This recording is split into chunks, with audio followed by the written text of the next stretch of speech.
The being whose eyes I borrowed wanted to attack. The natural instincts of the wolf could not be negated. Calm, my friend, I soothed, trying to encourage him to just watch. But encourage is all I could do. I had no control of this being that was so much more powerful than I. But because Yah created the earth for man and not his kind, chose to honor and respect my words. Together we watched a demon that in his true form looked so much like myself. When I was a small boy, he told me his name was Ubel, and that he had chosen my body to inhabit. He had always been in my life, as well as the messenger who now chose to walk in the form of a wolf, whose name is Abir. My first memory was of Ubel and Abir fighting over my baby crib. Their strengths were equal, as well as their skill. My choices made them stronger, which is why Ubel encouraged me to feed my flesh. When I did, it made Abir weaker and easier to defeat. At times, Ubel's voice sounded so much like my own that it was easy to forget he was not me. Abir, on the other hand, encouraged me to feed the spirit of Yah that dwells within me. The stronger it got, the quieter Ubel became. It wasn't until I ended up blinded and lost in the wilderness that I realized Ubel was trying to destroy the spirit in me so that he could take up residency in my body. Something he could not do while my strong man was present. I feel you watching me, boy, Ubel spat. But the thing is, I did more than watched him. I thirst to kill him. There wasn't a day that went by that I didn't imagine 1,000 ways to destroy him. It was because of he that I lost my family and almost lost my power. He chuckled as he rubbed the head of the grotesque female blood fiend that sat at his feet as if she was his pet. His hand swept over each one of her pus-filled sores on her face. Isn't she beautiful? He asked, looking down into the hideous face. She gazed up at him as if she adored him. The wolf growled low in his throat. He wanted to kill Ubel just as much as I did. Steady, my friend. Not yet. Ubel's angry gaze shot up to me, and he glared at the wolf who watched him from the trees. Angrily, he shoved the blood fiend away from him as he stood from the throne-like chair he had erected for himself in the center of the forest. The blood fiend whined in her throat as she desperately tried to go to him, seeking his attention as if she was a dog. You think I don't know your thoughts? I've been a part of you too long. If you want to kill me, you're gonna have to first stop hiding behind the eyes of your pet and come out and play with me, boy. Kill, I hissed, feeling the strength of Abir released to do just that. Our only chance to destroy Ubel for good was when he was in one of his hosts that was not the wolf. Abir leaped out of the trees, charging for the coward, who held his head back and laughed as swarms of blood fiends came my way. Teeth bared, Abir went for the neck of the first fiend to reach us, but before he could do any damage, I heard her voice calling me. In the next instant, the bright light of the fire was blinding me. For a moment, I stared at it amazed. It was the first time in 10 years I had used my eyes. And then I felt her. She wasn't far. It was as if it had a will of its own, but my head began to turn, to drink in her beauty, feeling starved for it. However, I panicked and I slammed my eyes shut because I didn't know how to depend on them anymore. Jumping up, I toppled over the chair, yelling for her to stop. Dear Yah, it had been so long since I saw through my own eyes. I didn't think I would ever again. As soon as she stopped singing, I felt immense comfort settle over me as my sight went back to Abed. I fled, although I wanted to stay. I wanted to see how she changed over the years. When she was a girl, she was the most beautiful thing my eyes had ever beheld. But now she was a woman. I heard it in her voice. She was no longer little Ty. And I wanted to see her. I wanted to touch her. I wanted to taste her. My hunger for her was an all-consuming fire, and the only way to extinguish it was to feel her softness envelop me. Except, I nearly died when she rejected me 12 years ago at the Lion's Den. I had never felt pain like that a day in my life, not even when I was shot, or when my mother walked away from me because she thought I was a freak. I begged her to love me. I begged for her to see that when Yah made me, he made her for me. I begged her to see us through my eyes. She and me were extensions of each other. But she wouldn't see. Like my mother, she couldn't accept my love. And back then, man, I'm telling you, back then I must have been a glutton for pain because I never gave up. Around the time of her turning 18, I can remember feeling like I needed to make her my wife for several reasons. But the main one being, her father had started tripping real good. The older she got, the less he liked to see me around her. It had gotten to a point where anytime I tried to be alone with my girl, either Lion or Dawid would appear out of nowhere. I mean, okay, alright. If I'm being real with myself, I'd admit that it didn't get that bad till after Lion walked in on me a few months before her 18th birthday and caught me kissing her. And man, look, I ain't talking about no little peck on the cheek either. I mean, I had her pinned against the wall with her hands and mine over her head, and I was trying to ravish her with my mouth. She had this glossy stuff on her beautiful plump lips, teasing me that entire day. I couldn't focus on anything else. I needed her so bad, I was in physical pain. So, you know how I do. I managed to get her off by herself.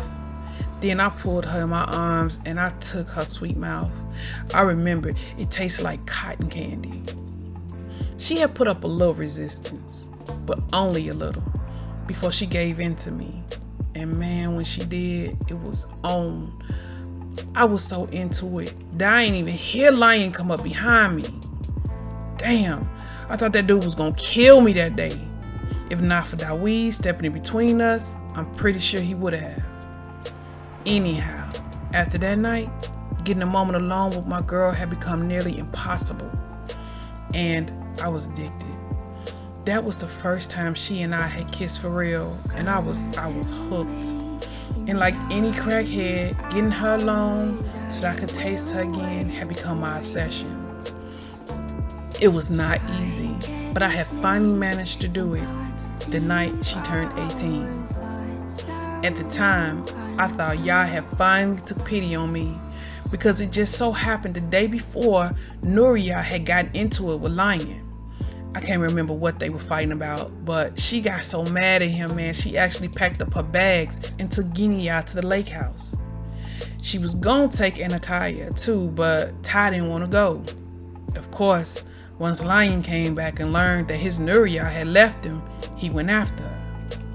Can't remember where Dawid was, only that he too had left the gym, which left my girl there all by herself. I brought her a real pretty dress and told her to change into it, cause I had a surprise for her. I sat down in her parents' living room waiting for her, as nervous then as I ever been in my life. When she came downstairs, the only thing I could do was stand and stare at her. She was so beautiful. At the moment, I couldn't tell how well the forest green sundress blended in with her brown hair. Hell, I didn't even know if the sales lady had given me a forest green dress. I just had to take her word for it. However, although I couldn't see the color, I could see that the soft material fell on her supple body in a way that caused my hands to tingle in anticipation. If everything went according to my plan, she would be my wife by morning.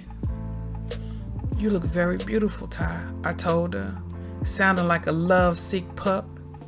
She smiled up at me in that way that made her look just like her mother, the same smile that Lion said had stolen his heart. "Thank you. Where are we going?" she asked, not able to hide her excitement, as she put her guitar strap over her head.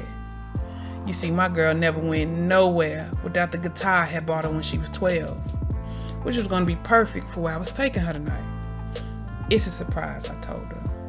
So that night, I took her to this little restaurant/jazz joint that let certain members from the audience come up and sing, but there was a waiting list that was like a month out.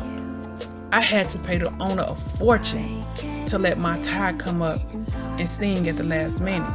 And of course, when she was done, he was ready to pay me a fortune to get her to come back.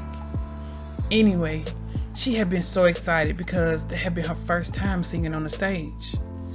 "That was awesome!" she nearly yelled when she sat back in her chair across from me. The place had dim lighting. There was candles in the middle of our table that cast a warm glow on her brown skin. Her cheeks were flushed with excitement, and all I could do was stare, overwhelmed by her beauty. As she stood up on the stage and sung, I was able to see how vivid the green dress was against her brown skin and hair. The sales lady had not lied to me. She had done a wonderful job with the color. "Thank you, Monroe, for making a way for me to sing on the stage for the first time," she told me. She was still breathing heavy from her performance, but all I could imagine was the sound she'd make when I first made love to her. "You're welcome, baby. I pray I could continue to give you all of your first." She licked her lips, and I'm telling you, man, if we wasn't in a public place, "Yeah, you have given me a lot of my first. That's cool. I pray you continue as well." I reached in my pocket and I pulled out a little black box and I slid it across the table to her. Her face lit up. "What is it? Open it." She opened it and pulled out the white gold bracelet I'd had made for her. Etched on the front side of the bracelet was a song in music notes. She traced the notes with her fingers, reading it like the music prodigy she is. "Oh my goodness, it's Simply Beautiful. You had Simply Beautiful etched into this bracelet?" She put her hand on her chest. "Monroe, this is the most amazing thing anybody has ever done for me." She thought about her words before a sexy little grin spread across her face. "Well, this and my guitar, of course. Here, help me put it on." She stretched her arm across the table, handing me the bracelet. "Wait, baby, before I do, read the back of it." She flipped the bracelet in her hand. "Monroe's Songbird, forever," she read out loud. When she looked up at me, there were tears in her eyes. "Oh my goodness, why do you do stuff like this? You know I'm a big old crybaby." And she was too. She cried at all the happy endings of those chick flicks she forced me to watch. She even cried at cartoon love stories. She cried when we watched Panther and Malcolm X. Once, I made a mistake and I hit a cat while she was in the car with me. This girl wanted me to stop the car and see if it was okay. When I refused, she cried all the way home. "Stop crying, baby," I told her, taking her arm to put the bracelet on it. "I'm trying," she said, wiping her eyes with her napkin. "Will you be my songbird forever?" I asked her softly, without looking up from her wrist that I had just fastened the bracelet on. I didn't want her to see how vulnerable I was at that moment. "What do you mean? Like, married?" she asked. I nodded. "Kane, will you marry me?" "Monroe, I don't know what to say." "Say yes." She chewed on her bottom lip as she thought about it. I don't know. I need to talk to I took her hand in mine. "You know your dad hate me. If you ask him, he's gonna say no. We have to do this now before he gets back." She grinned at me. Yeah, but what you gonna do when he come back and find out you married his little girl while he was away? Her grin was contagious. Shorty, that's a beat down I'll be willing to take. He can't kill me. I'll be his son-in-law. When my wounds heal, then we can live happily ever after. She threw her head back and laughed. You got it all worked out, don't you? Babe, I ain't been able to think of nothing else of late. I need you to be mine. Say you will. She thought long and hard. I mean, she had a brother sweating like this was my first time working up the nerves to ask her to marry me, and she had me sweating. Okay, but you have to promise me some things first. Man, the relief that washed over me nearly made me lightheaded. Anything, babe. You gotta be real with me. You can't treat me like you treat those other girls. Don't lie to me and don't cheat on me. I didn't know why she always worried about that. She was everything I needed. Ty, I'm yours. You mine. From this night on, that's all it would be. You have my word. She jumped up from the table then and threw herself in my lap, wrapping her arms around my neck. I love you so much, Monroe. I couldn't believe my ears. I love you too, shorty, more than you'll ever know. That night, I got her in our hotel room, and she was so nervous that I had to coax her out of the bathroom. And even then, I had to give her my t-shirt. So she came out wearing my tank top, stretching it down as far as it would go around her hips and thighs. But because she was pulling it down like that, it caused the top part to stretch real thin over her plump breast. I had to force myself to go easy, to take it slow.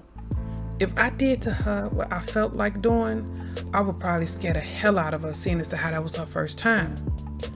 So I went to her and I lifted her up in my arms and I laid her gently on the bed. She lay there as stiff as a board, clutching that t-shirt for dear life. I lay down next to her. I'm afraid, Monroe, she whispered to me. I know, babe. And I just want to kiss you for right now. Is that okay? She nodded, and I gently touched my lips to hers. The hunger that kicked inside of me caused me to deepen this kiss, needing to taste her fully. I took my time exploring each part of her body that I had been craving. And my girl was vocal too. As I made love to her that night, she sang for me the prettiest song ever written, that of passion and fulfillment. She moaned so beautifully, I was able to see color. I couldn't get enough of her. As I stared down at her beautiful brown, I made love to her over and over again throughout the night. The next day, we had agreed to let her tell her parents about us being married. I gave her my word that I wouldn't say nothing to nobody until she did. And man, I don't know what happened after that. I dropped her off at the gym. Later on, when I came to check on her, she was in tears, screaming that I was a liar and a cheater. I had no idea what she was talking about. Baby, wait, talk to me, stop screaming at me. No, she yelled, throwing her bracelet at me. I caught it and I tried to approach her, but she moved back away from me. Don't come near me. You tricked me. I hate you. You tricked me into marrying you. Well, it's over. She pulled a note out of her pocket and threw that at me. With hands that shook, I opened it and read it. This is a bill of divorce. Before y'all, I went out. I shook my head before I could even finish reading it. No, I told her. You mine, no. What's the matter? What happened? It was a mistake, Monroe. Respect my decision and stay away from me. She turned and ran upstairs. I went to go after her, but I heard Daweed's truck pull up out front. The last thing I wanted to do was have to fight this dude. For the next couple of days, I tried to talk to her, but she stayed right under her brother. And then once Lion came back, I knew I was screwed. The whole time I had Ubel in my ear, and the more he talked to me, the more I drank. Ubel told me I wasn't created to be loved. He said that the closest I would ever get to love was what him and Abir gave me. He kept bringing to my mind my father's look when he came to pick me up from my grandmother's when I was 6. Anybody else would call it a memory. But it wasn't a memory in its true sense. It was a whispered reminder. That's what Ubel did. He constantly whispered to me about my woes, whether they were real or not. He was a master liar, because sometimes he told the truth. Ubel had a way about him that caused me to trust him. For those who didn't have eyes to see that it was an actual spirit putting these thoughts in their heads, they oftentimes believe the lies, believing that it's their own voice, their own thoughts. I see it happening all the time, all around me. Two spirits constantly following man. During that time, Ubel had convinced me that my father didn't love me, that my Ima Safiya couldn't love me, all because Ty refused to love me. And what made it all so bad is that I believed him, even though I saw him. I saw him every day of my life, and I knew what he was capable of, and yet I still believed him. And because I was drinking so much, Abir was barely there. I sensed his presence, but I couldn't hear his voice. Ubel told me that if I got that damn tattoo on my neck, Ty would come back to me. You see, he enjoyed the fact that she continued to reject me. So he kept building up my hopes, knowing that she would shoot him down. I nearly lost my mind. When I left the gym that day hurt and brokenhearted, I gave myself up to Ubel. And because of it, Yah had taken away my eyesight, leaving me only able to see through the eyes of Ubel and Abir.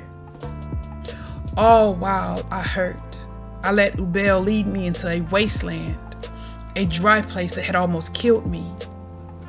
And it wasn't until the hurt was over that I put my trust in Abir, and I let him lead me out.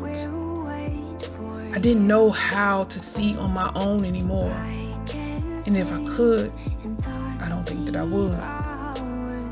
You see, when the pain left, I became a man. And I made a few vows to myself. One of which is to never be a fool and trust my own eyesight again.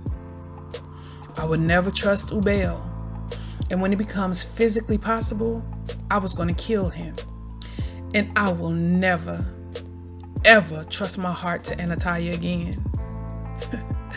It's wild because she always worried that I was going to treat her like I treated those other girls, taking advantage of their lovely bodies and then discarding them. Well, she didn't have to worry no more. Because she was my wife and I was a man of Yah, I can't discard her. Hell, I searched too long to find her. However, I wanted her body, sometimes more than I wanted my next breath. And I was stopping nothing to get it. But what I no longer needed or wanted was her love. Cause Yah knows she'll never have mine. That part of me was long gone, buried deep in the wasteland. I could only pray that the Master forgave me. But love just didn't live here anymore. As I came out the bathroom, drying my braids with a towel, I came up short at the sight of Monroe sitting on the floor with his back against the wall. One of his legs was stretched out in front of him, and the other drawn up supporting his arm. He used his free hand to pet the big white wolf with the black streak that sat on the floor next to him, as regal as king. "Monroe," I cried, completely startled to find him sitting here. "Did I scare you?" he drawled, without looking up from his hand that he petted the animal with. Goodness, he had changed so much. His big muscle body sat at ease, but in an instant it could spring into action, becoming a weapon of mass destruction. There was a time he wore his long hair in flawless braids, just like his pops. He always kept his beard neat and trimmed. Now he just looked like a wild man. But for the first time since I've been here, I got a glimpse of the allure he still very much had. Although it wasn't the charisma of the boy he used to be, the allure he now possessed was that of a full-grown man one that had become wise and hardened from a very rough life. But there was something else. There was a coldness about him that gave me a bad feeling in the pit of my stomach. "No, you didn't scare me," I lied. "I see you've picked up lying over the last 12 years since I last saw you." His deep voice was working havoc on my being. It had not been that deep when he left the lion's den.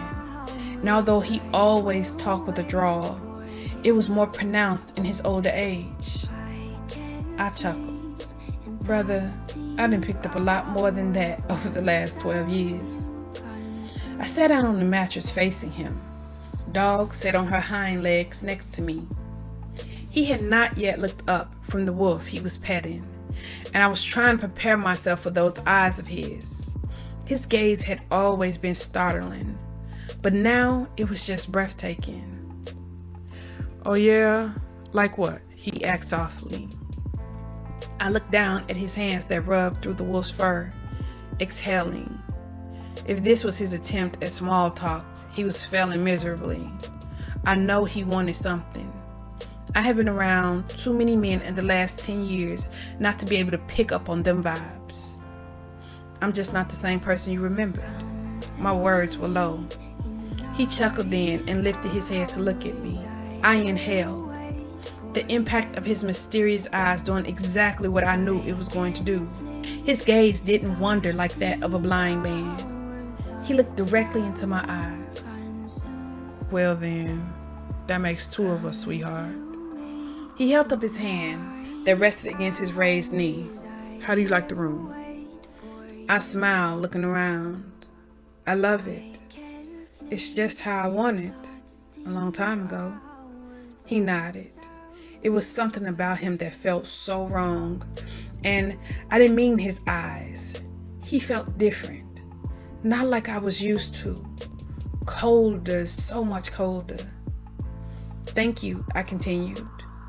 "And thanks for the shampoo and stuff. It's been ages since I washed my hair with actual soap." I wanted to thank him for remembering my favorite kind, but suddenly I felt frightened. I didn't know how to deal with a cold Monroe, because he had never been that way to me. "The room and things, it's my wedding gift to you." He looked straight at me when he said those words. I opened my mouth to respond, but then I closed it back.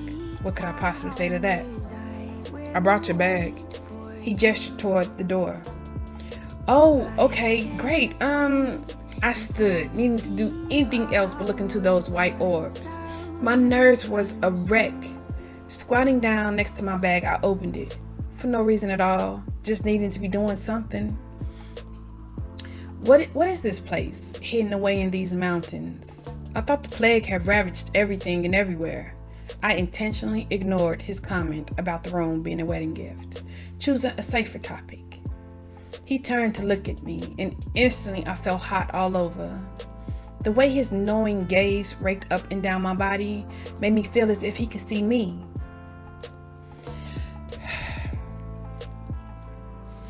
"A still place before all hell break loose," he muttered. I understood what he was saying because I understood prophecy. "How long do we have?" I asked. He shrugged his shoulder. "Could be a day, could be a year, could be 10. I nodded, digging in my bag for my purple t-shirt. 3 weeks ago, Kane had brought a small box of washing powder back to the camp and gave it to me. Gina and I had gone straight to the river and washed the little clothes we had. I had given the other half of the box to Karen for her and the girls' clothes. So now the clothes in my bag still smelled fairly fresh. "Do you remember our wedding night?" he asked quietly. And instantly my body felt aflame again. I leaned my head against the door. How could I forget the night he made love to me, taking my virginity? I had been so afraid, but thanks to his very talented hands and mouth, my fear was quickly replaced by something else. "Ah, I see that you do." I turned to look at him. "Speaking of seeing, what all can you see? Or are you completely blind?" He looked down at the animal he petted. I can see that your body temperature is rising at the thought of your husband making love to you again. His gaze came back to mine. I see the blood flowing through your veins at a higher rate. I see that your heartbeat has increased. I can see the wheels moving in your brain as you try to think of a way out of this marriage. But let me give your brain a little rest, sweetheart. There is no way out of this marriage unless one of us dies. So what your brain should be thinking about is how soon your husband is going to come to you for what is rightfully his. And what is that, husband? He chuckled. Why, you're a beautiful body, wife. I want it. I've waited 12 years to have it, and I won't be denied its sweetness another day. Tears came to my eyes. Not because he wanted to make love to me. Hell, that I didn't mind. I mean, if I was just being honest with myself. No, that's not why I cried. He didn't love me anymore. I could feel it in every fiber of my being. He was putting his Mac on me like he did those other girls. Old silver-tongued Monroe. Talk a girl right out of her clothes. That was the running joke on the block back then. I looked down into my bag. Do you love me, husband? Pain shot through my heart because my words made him laugh. I mean, really good. Made him laugh like the old Monroe. The tears began to fall down my cheek. Angrily, I wiped them away. Oh, Ty, come on, baby. Don't cry. Look, would it make it better if I told you I loved you? Will it put you in a more giving mood? If so, then yes, baby, I love you. I stood pissed. How dare you talk to me like that, you bastard? He looked up at me as if I had gone mad, throwing his hands up. What did I do? You know damn well what you did. And if you think for 1 minute I'll settle for your without your love, you got another thing coming. You better run off to one of your many hood rats I'm sure you got tucked away somewhere. In the blink of an eye, he was on his feet, no longer smiling as he rushed me. In fact, his face was balled up in the rage he now felt. I took a step back because it looked like he was going to hit me. Instead, he came to a stop right in front of me, so close that I could feel his angry breath on my face. It's been 12 years since I've lain with a woman. Sorry to disappoint you, baby, but the last sweetness on my tongue was yours. He growled his words as the muscle ticked fiercely in his cheek. I couldn't help but withdraw from him. He was intimidating as hell in his anger. I don't care what you gotta do to prepare yourself for me, but you got tonight only to do it. Tomorrow night, you gonna give me what I've come to crave. He took a step back, holding up his hands. Don't worry, sweetheart. Okay, I may not love you no more. And yeah, it's been a while since a brother dabbled in the art of making love. But I'm sure I still got a little skill. And trust me, baby, you don't need love to have a good time. He reached up and touched my jaw. I snatched it away angrily. This he found humorous. It caused him to chuckle as he walked out of my room, the big white wolf with the black streak following close behind him. I slammed the door, fell on top of my mattress, and cried my eyes out. Dog came and tucked herself into my side. I wrapped my arms around her, pulling her close, my heart in pain, because it had just been broken into a million pieces.